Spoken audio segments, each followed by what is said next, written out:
So we have a deal, and again, I joined them in being very, feeling very good about that. We still need to, I'm going to have to go on a little bit longer here, I apologize. We still need, and we are working together to get the votes in both chambers. So the Senate President, the Speaker, myself, other leaders like Senator Scuteri, we're all in this together, working this jointly. We had a call, I had a call with my team this morning talking about this, so it's too early for me to tell, and frankly, they know their numbers better than I do, but I'm all in to try to help them get this over the goal line. The billions of dollars in the economic reality I referred to is factual if you look at other states that have done this. So if you look at the impact on Colorado or Massachusetts, to pick two examples I've cited recently, it's thousands of jobs and billions of dollars of economic activity. Importantly, and I have to say this with Senator Cunningham here, there's a big expungement piece associated with this, and that I've said all along I wasn't going to sign it unless there was. I think we're born under the same star on that one, Senator, as were the leaders. So this is going to have a very robust look-back provision associated with it. And again, without it, there would not have been a deal, but I'm thrilled there is a deal. Please. Sorry, Brian, I'll come back to you. I apologize. Governor, reporting in Politico contradicts some of the narratives surrounding the allegations by Katie Brennan against Al Alvarez, including DNA tests that show that there is no DNA from Al Alvarez. Do you still believe Katie Brennan, and how does this change this entire situation? So I've read the same reporting, David, that you have read, and I would say I'd say three things. One is I have no insight into that. It's a law enforcement matter. I'm reading the same stuff as you're reading it, and that's just a fact. So I've got really nothing specific to say on that. Second point is there's a balance that we have to strike, and I wouldn't take back one speck of the steps that we've taken, and I'm proud of the steps we've taken to be to be America's survivor-centric state.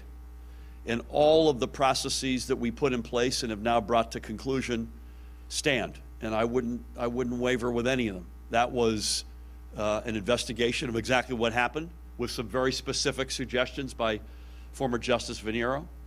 It includes sharpening up our policies and procedures in state government led by our senior EEO officer, Mamta Patel, with some very specific and very credible steps that we will take.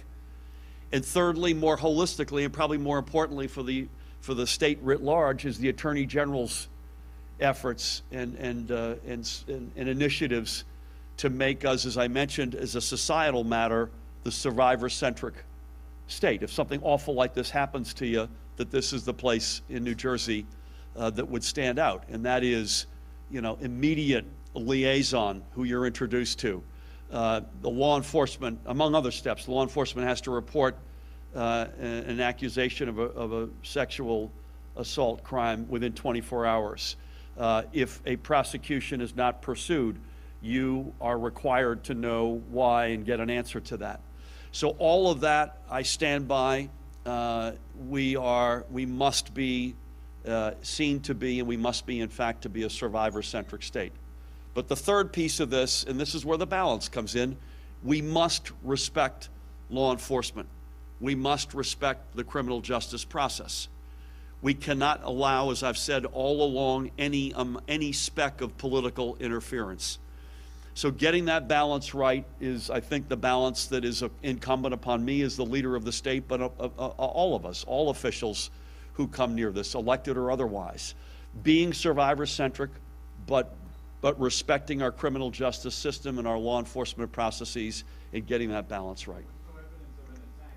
Has Al Alvarez been treated fairly in this case? So again, I don't really have any insight into the specifics of it. I just want to repeat, getting that balance right, and it is incumbent upon me and all of us who lead in this state, elected or otherwise. Brian. Governor, on the expungement issue for this marijuana legislation, how is that going to work? How far back in history will you go?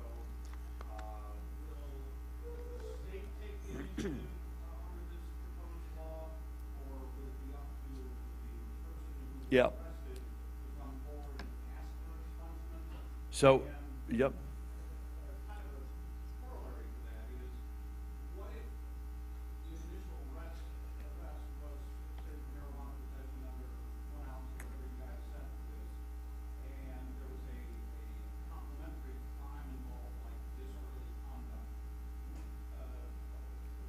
something semi-serious. Yep. That would also mar that person's record for life. So I'm not sure I've got all the answers, but let me tell you what I do know. First of all, the look-back provision, I think, is all the way back, to the best of my knowledge, Senator, right? And so, secondly, in as much as we would want this to be automatic, it is functionally not possible.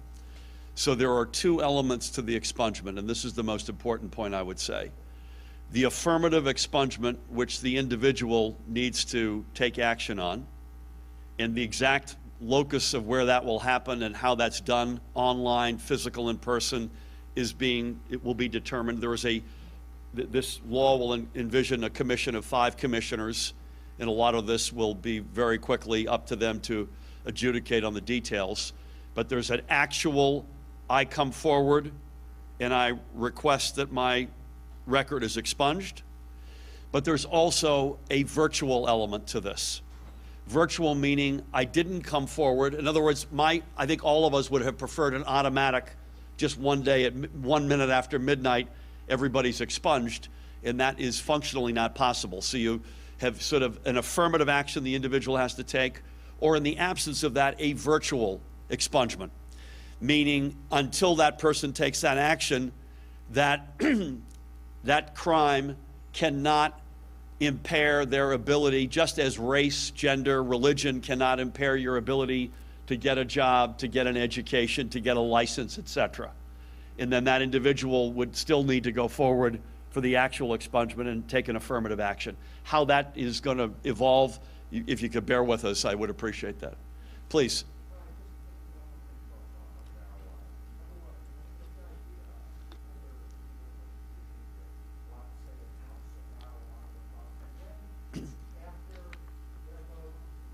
When are we actually looking to this recreational marijuana for 21 or older to actually be in play for people in New Jersey?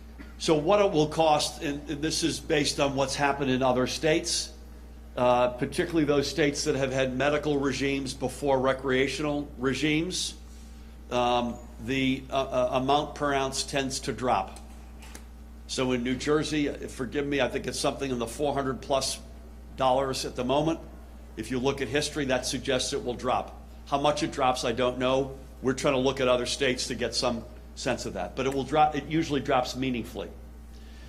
Secondly, assuming there is not any meaningful amount of recreational sale out of the current medical dispensaries, and for a lot of reasons we don't expect that, my gut tells me early next year would be my gut. This is a homegrown, we're going to require it to be cultivated in New Jersey, so this is probably an early next year reality, would be my best guess. What does this actually mean to the taxpayer of New Jersey, this encompassing thing that you're doing? What does this mean to it? Well, it means to the broader society. Let me answer it that way. First of all, it will address enormous social injustice in our system. And while that appears to be under the justice category, it has enormous implications for both the individuals who are finally freed from this prior charge, but also for the societal impact, not just on those individuals, but on the rest of us, is potentially enormous. Secondly, as I mentioned earlier to the question, it is an industry where it has taken root around the country, has proven to generate thousands of jobs and billions of dollars of economic activity. Thirdly, we have in our budget for the fiscal 2020 that I presented last week a modest $60 million associated with this, and against that $21 million of expense. I think 9 of which is a one-time expense and 12 million is an ongoing number. You would expect that number over time to go up meaningfully.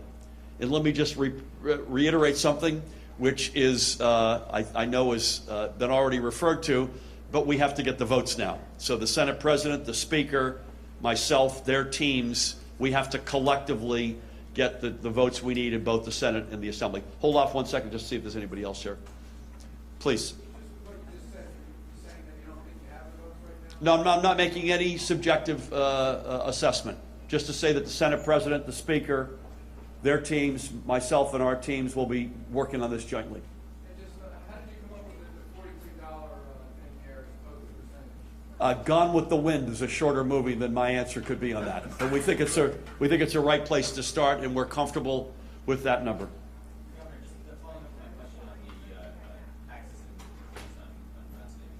Have you talked to the Senate President about this? Because he seemed pretty chilly on the process. You mentioned that in your question. I actually didn't see his chilliness. We previewed the budget and the elements of the budget that were both expense-related and revenue-related. I'm incredibly proud of the amount of sustainable expenses that we've saved in our state, and I want to again thank our public sector employee brothers and sisters. I think we've got responsible revenues. We've got a corporate responsibility fee. We've got an opioid per pill manufacturer distributor fee. I believe in tax fairness for the middle class, so I'm a big believer in the millionaire's tax. And on the gun fees, we certainly discussed it as there's not a long list of fees that are going up here, but that's one of them. And I got a call from a Second Amendment person on a town hall last week and said, how come you're always taking it out on us? I said, dude, wait a minute. It's $2. It was set in 1966. This is not that radical. This is just getting some fairness injected into the system. Please. You know, someone asked me that, and I should know this. Do we know the number that's in the budget for the gun permit fee? I forget off the top of my head. We'll get it. We'll get it for you. Anybody else? I know you've got another 7 or 8 questions, but hold on 1 second. Yes. Back to the marijuana thing. When is the final vote taking place? Is there an exact date yet? I don't want to speak for the Speaker and the Senate President, but I believe, Senator, they're looking at March 25th. That's the date that I've heard. That's the date that I've heard as well. But again, please, that's what I'm hearing. Let's do one more question. One more. Just a clarification, forgive me. Please. I just wanted to know again to clarify what the program, the expenditure of the state, what the program is costing, that you're putting out to do the program, what it costs. And also, did I understand you clearly when I asked about the price of an ounce? You said in other places it's 400 per ounce, but you believe it'll be less here? No, the medical per ounce, someone knows this better than I on my team, in New Jersey today is over $400 an ounce. And if you look at other states, when they have legalized adult recreational use, that number has dropped precipitously. But you don't have a number for that. It's a market, so I don't know is the answer. And as far as the money being spent on the program by the state, what this is all cost? $21 million is in our budget, 9 of which approximately is a one-time startup, and $12 million is in the budget as an ongoing fee. Thank you. Thank you all so much. Sorry to hold you. Thanks for your patience, everybody.